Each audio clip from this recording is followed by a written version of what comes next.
like anything resembling the other child that also had a diagnosis with autism. There's always something new.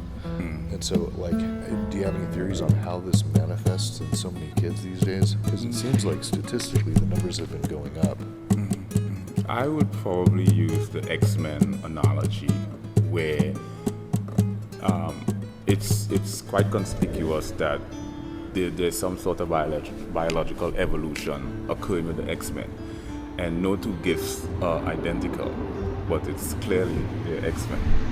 So from that perspective, what you find with not just neurotypicals but atypicals. Now, I'm not an expert in this area because my views are based from a self-referential, which is sort of subjective, and empirical analysis, psychological threshold.